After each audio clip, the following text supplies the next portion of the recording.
दर्शकों, हमारे देश में इस वक्त एक पर्सनालिटी ऐसी है जो ट्रायल कोर्ट से लेकर सुप्रीम कोर्ट तक दिखाई दे रही है।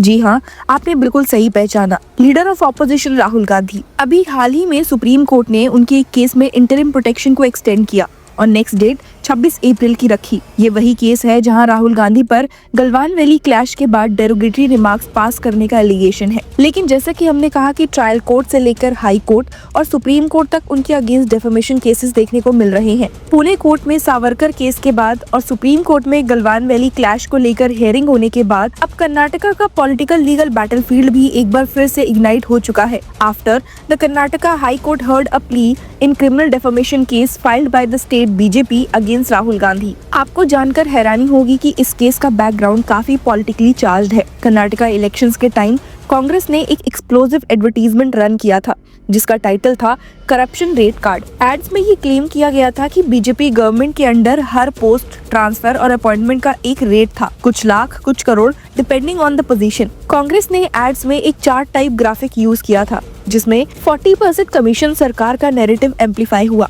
बीजेपी ने इसी एड को डेफेमेशन का बेस बना दिया, alleging the content is false, defamatory and based on fanciful imagination. BJP को सबसे ज्यादा ऑब्जेक्शन फ्रेज ट्रबल इंजन सरकार पर हुआ, जो अपेरेंटली डबल इंजन सरकार का सैटिरिकल ट्विस्ट था। बीजेपी का कहना है कि ये एक्सप्रेशन डेलिबरेटली उनकी पॉलिटिकल ब्रांडिंग को मलाइन करने के लिए कॉइन किया गया था, स्पेशली जब election season at its peak था। कंप्लेंट में स्पेसिफिकली मेंशन है कि ये फ्रेज उनकी रेपुटेशन को टारगेटेड एंड मेलिशियस मैनर में डैमेज करता है। बस फिर क्या था, जो केस एक सिंपल पॉलिटिकल एडवर्टीजमेंट से शुरू हुआ था वो अब एक लेयर्ड लीगल डिबेट में ट्रांसफॉर्म हो चुका है, जिसमें freedom of political expression, liability for online repost, defamation law की स्कोप और समनिंग इशूइंग मजिस्ट्रेट का एप्लीकेशन ऑफ माइंड सब एक साथ कोलाइड हो रहे हैं। जी हाँ व्यूअर्स, हाईकोर्ट ने 17 जनवरी को इस केस में राहुल गांधी को इंटरिम स्टे दिया था 42nd additional chief metropolitan magistrate के ट्रायल प्रोसीडिंग्स पर। उसे लेकर हाल ही में जस्टिस एस सुनील दत्त यादव ने एक बड़ा ऑर्डर पास किया। तो क्या राहुल गांधी अब ट्रायल फेस करेंगे?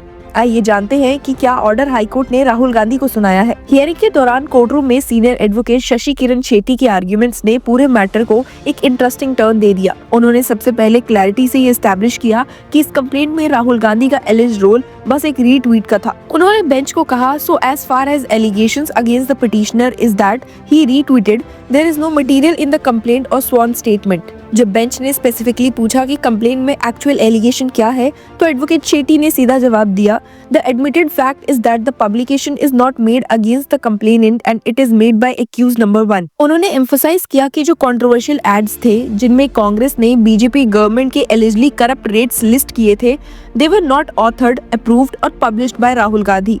According to Shetty, the actual advertisements were issued by the Karnataka Pradesh Congress Committee, not Gandhi. और सबसे important legally relevant point he submitted that in a case of defamation, those who have published have to be made a party.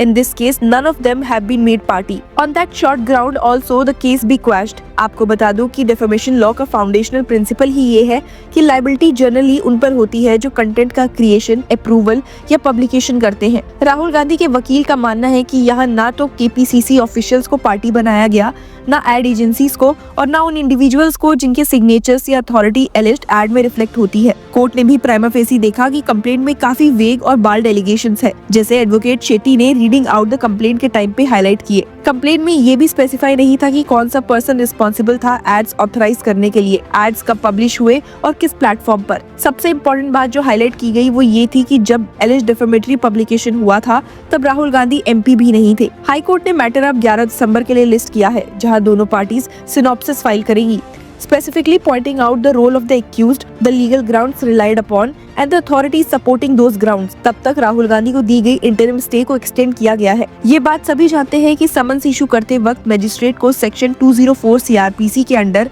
Application of mind करना होता है। ये एक established requirement है। अगर magistrate mechanically समन issue करता है बिना सब्सटेंटिव जुडिशियल रीजनिंग के, तो ऑर्डर क्वाश्ड हो सकते हैं। इस एंगल पर भी कोर्ट ने क्लैरिफाई किया है कि पार्टीज को डिटेल रिटन सबमिशंस देने होंगे। इस इंटायर कंप्लेंट्स में DK Shivakumar, Siddaramaiah, KPCC officials और राहुल गांधी सबका नाम था। राहुल गांधी को जून 2024 में मैजिस्ट्रेट के सामने अपेयर करना पड़ा था, जहां उन्हें बेल मिल गई। चीफ मिनिस्टर सिद्धारमैया और deputy chief minister DK Shivakumar भी इस केस में एक्यूज थे। और उनको भी पहले ही बेल मिल चुकी है। आप इस केस को बीजेपी वर्सेस कांग्रेस का डायरेक्ट इलेक्टोरल बैटलफील्ड का स्पिल ओवर समझ सकते हैं, जहां election time speech, campaign messaging और पॉलिटिकल सटायर क्रिमिनल लिटिगेशन के फॉर्म में मैनिफेस्ट हो रहा है। इस चेन में आज से पहले एक और मेजर डेवलपमेंट हुआ था 4 जुलाई को, जब हाई कोर्ट ने डीके शिवा कुमार और केपीसीसी को भी इंटरिम रिलीफ दिया था। जस्टिस एसआर कृष्ण कुमार ने नोटिस इशू किया और प्रोसीडिंग्स को पॉज कर दिया था 29 जुलाई तक। कंप्लेन का एक क्रूशियल पोर्शन ये भी था कि राहुल गांधी ने एलिजिबली अपने एक्स प्रोफाइल पर ये एड्स एम्पलीफाई किए।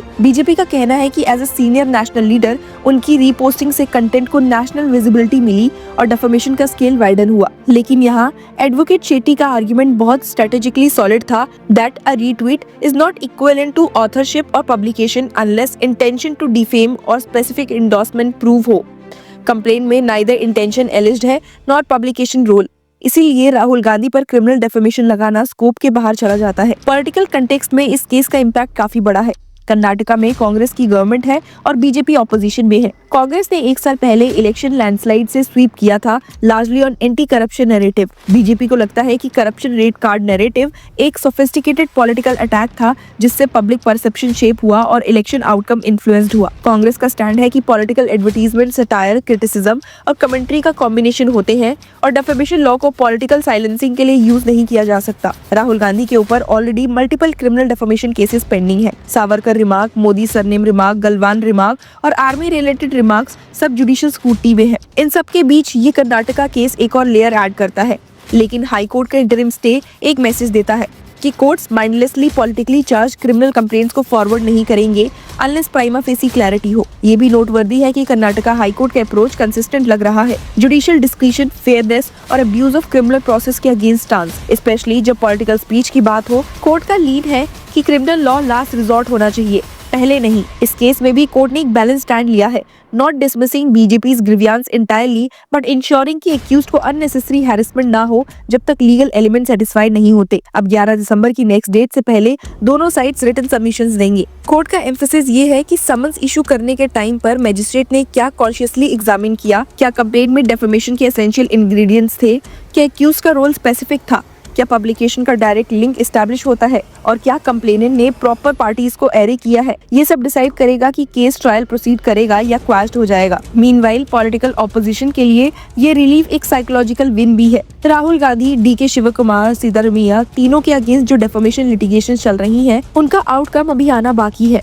अब जब हाई कोर्ट रिपीटेडली स्टेज दे रहा है तो कांग्रेस का नैरेटिव स्ट्रॉन्ग हो जाता है that BJP weaponises defamation for political revenge. BJP का काउंटर है कि Congress spreads fabricated corruption propaganda to manipulate voters. Truth is Indian politics में डेफेमेशन का यूज और मिसयूज दोनों ही कॉमन है। अब कोर्ट्स का रोल यही होता है कि दोनों के बीच बाउंड्री ड्रॉ करे। क्रिटिसिज्म अलाउड है, प्रोपेगेंडा इलीगल है, सटायर फ्री है, फैब्रिकेटेड एलिगेशंस पनिशेबल है। कर्नाटका हाई कोर्ट का केयरफुल बैलेंस्ड अप्रोच इसी ब्रॉडर कॉन्स्टिट्यूशनल स्ट्रगल को रिफ्लेक्ट करता है।